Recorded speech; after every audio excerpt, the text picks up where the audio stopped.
Hello, everyone. Thanks for having me here. Today, I'm going to talk about monetary transmission through shadow banks. Traditionally, the US banking system was dominated by commercial banks. However, over the past 30 years, a group of non-bank financial intermediaries has grown outside of the commercial banking sector. They are known as shadow banks.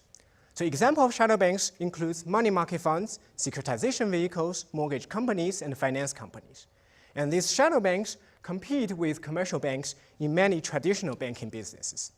For example, in deposit markets, money market funds create liquid claims which in many ways are similar to commercial bank deposits but offering a higher yields.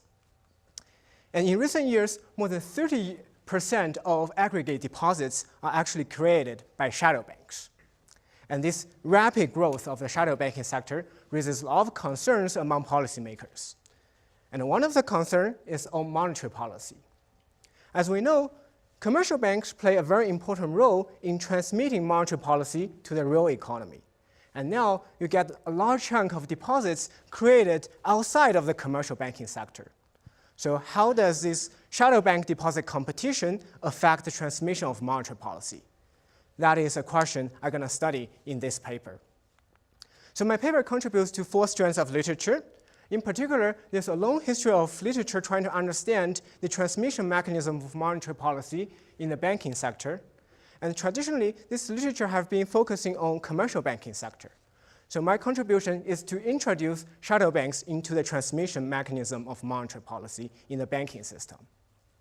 And my paper also contributes to the literature which studies the interaction between monetary policy and financial stability, and the literature which studies the inner working of the shadow banking sector. And lastly, my paper also contributes to literature which applies the structural I/O method to financial intermediation topics. So just need to give you a little bit institutional background of the US banking system. There are 2 main functions of banks. One is deposit creation, the other is loan origination. So unlike the commercial banking sector, which combines these 2 functions under one roof, the shadow banking sector separates the intermediation process into different entities. And money market funds stand in the first step of this shadow banking intermediation process. So what they do, they provide depository services for the depositors and then pass the proceeds to other shadow banks which specialize in lending. So in this paper, I'm going to focus on the competition between commercial banks and the money market funds in the deposit markets. So before I present the most important empirical finding in my paper, let's think about what is the conventional wisdom of monetary policy. According to the conventional wisdom, when interest rate goes up, the opportunity cost of holding liquid deposits goes up. As a result, money flow out of the banking system, so basically bank lending goes down. Okay? So this conventional wisdom has already been verified by prior literature, which I replicate here. So in this graph, I plot the deposit growth rate of the commercial banks, which is the black line, and I also plot the Fed fund rates, which is the dotted blue line. Okay? As you can see, as the Fed raises interest rate, the deposit growth rate of commercial banks goes down. And this is essentially the conventional wisdom that high interest rate is contractionary for deposit creation. And this is what we have already known in the literature. So what we don't know is what happens for shadow banks. So I replicate the same picture using shadow bank deposit growth rate. And then you see the entirely different picture. So when the Fed raises interest rates by tightening monetary policy, the shadow bank deposit expands. And this is really surprising because it contradicts with the conventional wisdom that high interest rate is contractionary for deposit creation. And it implies that monetary policy is transmitted in a different channel in the shadow banking sector. So what is going on here? To explain this empirical finding, I developed a structural I/O model of bank competition. So the prior literature would think that there is one representative depositors served by one representative bank. However, in my model, I have different types of depositors out there looking for different types of depository services. In particular, I have a group of commercial banks which provide a lot of transaction services, such as branch networks, ATMs, and payment systems. And I have a group of shadow banks which do not have the bank charter to offer those transaction services. Instead, they compete by offering higher yields. And because of this product differentiation, different types of banks attract different group of depositors. So for commercial banks, they attract a group of transaction-oriented depositors who value a lot those transaction services but are insensitive to deposit rates. A typical example of those transaction-oriented depositors are those mom and pop depositors, because most of the time they simply choose a bank which is close to their home instead of worrying about the rates paid by the bank. Instead, shadow banks attract a group of yield-oriented depositors, such as wealthy individuals and corporate treasurers. For this type of depositors, they don't care about how many branches a bank has, but they are really sensitive to the rate paid by the banks. So how does this difference in depositor clientele affect the transmission of monetary policy? Let me give you the intuition. Now, suppose I am a manager of a commercial bank, and now the Fed raises interest rate. Will I increase my deposit rates by the same amount? Probably not, because I know that my main depositor clientele is those transaction-oriented depositors, and their main alternative transaction medium is cash. And cash pays no interest. So as long as I pay some interest, those transaction-oriented depositors will be happy to stay with my bank. So when the Fed raises the interest rate, as a commercial bank, I will keep my deposit rates relatively low, although I may lose some depositors on the margin, but I earn a higher spread between the lending rates and the deposit rates, so I'm happy. But the trade-off is different for shadow banks. For the shadow banks, they know that their main deposit clientele is those yield-oriented depositors. So if I do not raise my deposit rates together with the market interest rate, those yield-oriented depositors are going to switch to other higher-yielding liquid assets, such as short-term bonds. So I have to raise my deposit rates. Now, when Fed raises interest rate, commercial banks keep their deposit rates relatively low, but shadow banks raise their deposit rates. The gap between shadow and commercial bank deposit rates really opened up. And that will give a strong incentive for some of the marginal depositors from commercial banks to switch to shadow banks.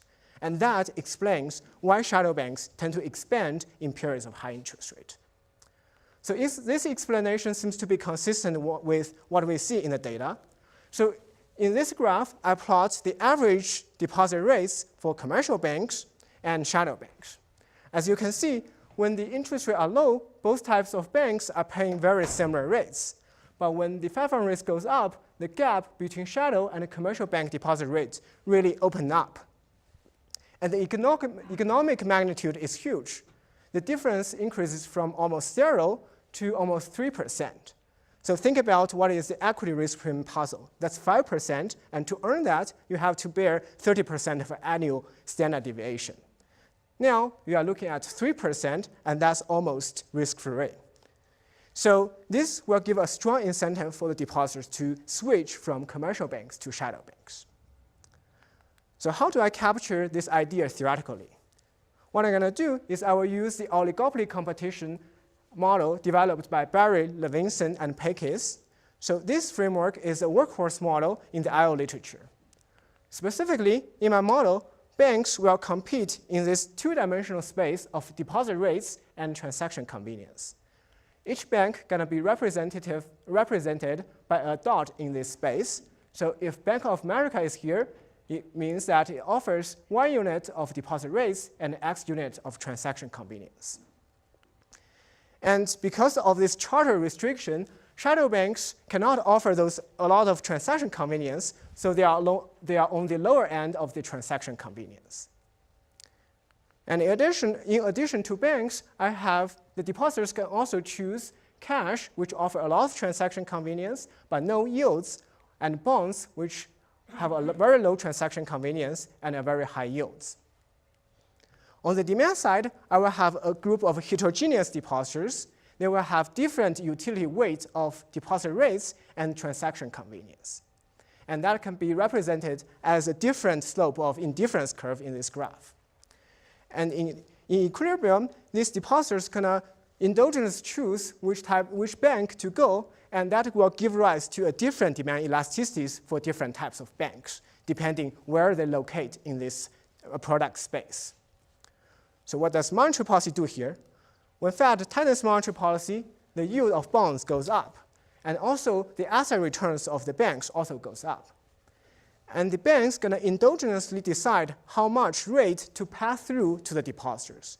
And the rate pass-through really depends on the exact location of these banks in this two-dimensional product space. So now let me introduce the formal setting. On the demand side, I have a cross-section of depositors indexed by I. They're going to choose among cash, bonds, N commercial banks, and M shadow banks to maximize utility. So the utility for depositor I to choose bank J is given by the following three components. So the first component is the utility from yield. Rj here is the deposit rates, and alpha is the sensitivity to yield. The second component is the utility from convenience. I can further specify the convenience is a function of product characteristics such as branch density, number of employees per branch, so on and so forth. And the third component is the unobservable demand shocks. I have a common demand shocks for all the depositors and idiosyncratic demand shocks. So I aggregate all the choices of the depositors. I can get the demand function for each bank. So assume that the idiosyncratic shocks follow certain distribution, we can derive this closed form demand function for each bank. So let me walk through this formula. So delta J here is the mean utility of bank J for all the depositors. So this formula just say if this bank is able to generate a higher mean utility relative to all the competitors on the market, it can get a higher market share. And one of the key features in my model is that this depositor heterogeneity. So how do I incorporate that? Here, this sigma Vi term captures this depositor heterogeneity. Vi follows a log normal distribution. So the idea is that if you get a large Vi, you are more sensitive to yields. If you get a small Vi, you are less sensitive. And sigma here is the magnitude of dispersion. If we have a big sigma, that means depositors are really different from each other. If we have a 0 sigma, that means we go back to the homogeneous depositor case. And we can compute the type-dependent choice probability for depositor type I to choose bank J. And we also can further aggregate across depositor type, we can get the market share for bank J. On the supply side, banks going to choose deposit rates to maximize profits. And the optimal deposit rates of the bank going to be given by this first order condition. So on the left-hand side, we have the deposit spread, which is defined as the difference between Fed fund rates and the deposit rates. You can think about this deposit spread is a price that banks charge on the depositors for the transaction services. So the idea is that as a depositor, I'm willing to accept a rate lower than the market interest rate in exchange for the transaction services I get from the bank. This deposit spread can be decomposed into two components. One is the marginal cost to provide those depository services. The other is a markup. So the markup is essentially the inverse demand elasticity of the bank. So if you have a very inelastic demand, you are able to charge a large markup. So I further specify the marginal cost as a function of observable supply shifters, including reserve cost, wage, rent, and other operating costs. Now, the equilibrium is going to be a set of optimal deposit rates where banks maximize profits and a set of optimal choices that depositors maximize utility. To pin down the equilibrium, I need to know a set of preference parameter, alpha, sigma, beta, which governs how depositors value those transaction services. And I need to know a set of technology parameter, gamma, which governs how costly to provide those services. And I'm going to use a structural estimation to pin down this parameter. And you may ask, why do we need structural estimation here? Okay? So here's the reason. You remember the proposed channel in my paper is that the banks, commercial banks and shadow banks, differ in their depositor clientele. However, in reality, there are many institutional differences between these two types of banks. For example, commercial banks are facing this reserve requirement and shadow banks are not. And these other institutional differences may also generate the same qualitative prediction as our proposed channel, but quantitatively, we don't know which one really matters in reality. So we really need a structural estimation to pin down the magnitude of different channels. And more importantly, when we want to understand what's the impact of shadow banking for monetary transmission, we want to conduct a set of counterfactual analysis. So we really need to pin down the deep structural parameters of preference and technology, which are going to be invariant to change of monetary policy. So that's the reason we want to go through all the trouble to estimate the model. So how do I do that? From the model, I can derive two structural equations, one for the demand side, one for the supply side. So the key empirical challenge here is that the deposit rate here is set in equilibrium, and it may be correlated with unobservable demand shocks. So if we just run OL's regression, we will get a biased estimate. So my solution to this is I will find a set of supply shifters, such as rents, salary, as an instrument for deposit rates. So intuitively, what I'm going to do is, what I try to do is to estimate the slope of the demand curve. So this supply shifter going to shift this supply curve so that I can trace out the slope of demand curve. So that's the source of identification in the model. So what's the data I use to estimate the model? I use iMoneyNet data for money market funds and core report and summary of deposits for commercial banks. So the sample period is from 1994 to 2012, and the unit of the observation is one bank or a money market funds. So for each bank, I have their deposit rates, their deposit amount, their product characteristics, and the cost. So in total, I have 375 MSA market in the US.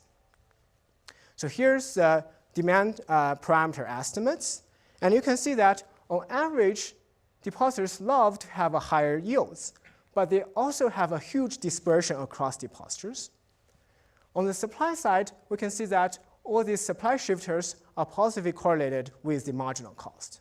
So what does this parameter mean in reality? So let me show you one of the model prediction here. So here I just show you the estimated product space in one specific MSA market. So on the x-axis, I have the estimated transaction convenience, and the y-axis is the deposit rates. And the left panel is the market in year 2004, and the right-hand panel is the year 2006. And this horizontal line represents the Fed fund rates on that year. And each dot is a commercial bank for the blue dot, and the red cross is a shadow bank. As you can see that these shadow banks, they cluster on the lower end of transaction convenience. And also you can see that there's a negative correlation between deposit rates and transaction convenience. And more importantly, when the Fed raises interest rate, banks with lower transaction convenience, they are more sensitive. They raise their deposit rates more. So now the question is whether this model can match the aggregate patterns quantitatively. So that's the task I'm going to do now. Okay?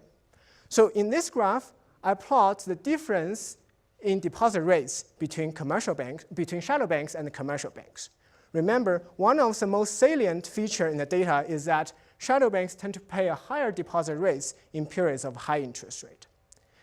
And you can see that our model successfully generates this procyclical pattern in the interest rate, in the difference in interest rate. And this is remarkable since I'm not using this aggregate difference in interest rate as a moment to estimate the model. The identification, the parameters is really identified off the cross-sectional variation in the demand elasticity. So you may wonder what is a key parameter that is responsible for this procyclical difference in deposit rates. And it turned out to be sigma, the depositor heterogeneity. So if we impose that sigma is 0 by assuming all the depositors are homogeneous, and you can see that this procyclical pattern in the difference in deposit rate disappeared. And I can also use a model to look at what's the choice for different types of depositors. And here you can see that for the yield-oriented depositors, when interest rate is low, they are more likely to choose a commercial banks, but when interest rate goes up, they switch to shadow banks immediately. But for these transaction-oriented depositors, they stay with commercial banks all the time. Now, I'm going to use the model to think about what is the policy implication for shadow banking. Firstly, I want to understand what is the implication for depositor surplus because we have these shadow banks. To do that, I simulate a counterfactual economy without shadow banks. And I solve the new equilibrium deposit rates by commercial banks. And I find that without the competition from shadow banks, commercial banks, they're going to pay lower deposit rates, yet gain a higher market share. And I quantify the gain for depositor surplus from shadow banks is 43 billion per year. And this is similar in magnitude to the branching deregulation in the 1980s as estimated by prior literature. And I also find that the surplus gain is higher in periods of high interest rate, which is consistent with the idea that commercial banks gain greater market power in those periods. And the second question is, what is the implication of shadow banking for monetary policy transmission? So to do that, I simulate a counterfactual economy without shadow banks using the technology parameter and preference parameter I estimated. And I compute the counterfactual aggregate money supply, and I compare that with actual data. And I find that without shadow banks, I find that the presence of the shadow banking sector dampens the impact of monetary policy on aggregate money supply by 35 cents of a dollar. And this has important implication for monetary policy. Think about these traditional channels of monetary transmission in the banking sector, the bank lending channel or the new deposit channel. They all predict that when interest rate goes up, bank deposit is going to expand, bank deposit is going to shrink, so the bank lending is going to go down. However, what I find in my paper, which I call it shadow money channel, it shows the opposite. When interest rate goes up, shadow bank deposit expand, and I also find evidence that shadow bank lending also goes up. So this is going to dampen the impact of monetary policy. As shadow banks becomes larger and larger in our economy, this effect is going to be greater in the future. Lastly, my paper also have implication on the recent debate on the interaction between monetary policy and financial stability. So after the crisis, we have a huge debate on whether we should use monetary policy as a tool to promote financial stability. And the proponent of this idea argue that by raising the interest rate, the Federal Reserve can effectively reduce the amount of liquid deposits created by the banking sector, which is a source of financial fragility. However, my paper finds that this policy may be ineffective in reducing the total amount of deposits created by the banking sector. Even worse, this policy may unintentionally drive deposits from the insured commercial banking sector to the uninsured shadow banking sector, which may end up amplifies the risk of bank runs. So in the paper, I also examine alternative explanation. As I mentioned, there are other institutional differences between these two types of banks. For example, commercial banks are subject to reserve requirement, whereas money market funds are not. So when interest rate goes up, this opportunity cost of holding reserves is going to go up, so which will shrink the commercial bank deposits and expand the shadow bank deposits.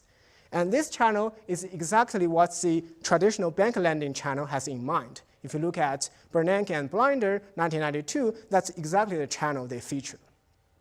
And also, I consider this risk channel where commercial banks and shadow banks differ in their default risk, and the default risk is going to correlate with the Fed fund rates. However, I find that neither of these two channels can quantitatively explain the pattern we see in the data. And this shadow money channel, which relies on product differentiation and depositor heterogeneity, is quantitatively important, explains what we see in the data for both deposit flows and deposit rates. To conclude, in this paper, I document a surprising empirical finding. I find that shadow banks tend to expand their deposits when Fed try to tighten its monetary policy. And I show that this is due to the deposit competition between commercial banks and the shadow banks in a market with heterogeneous depositors. Banks strategically set their deposit rates so that in equilibrium, we see this shift between two banking sectors. And lastly, I use a structural model to think about what is the policy implication of shadow banking sector. I show that shadow banks increase depositor surplus, but it may make monetary policy less effective in controlling aggregate money supply. And overall, my paper suggests a cautious stance on using monetary tightening as a tool to promote financial stability, because it may unintentionally expand the shadow banking sector.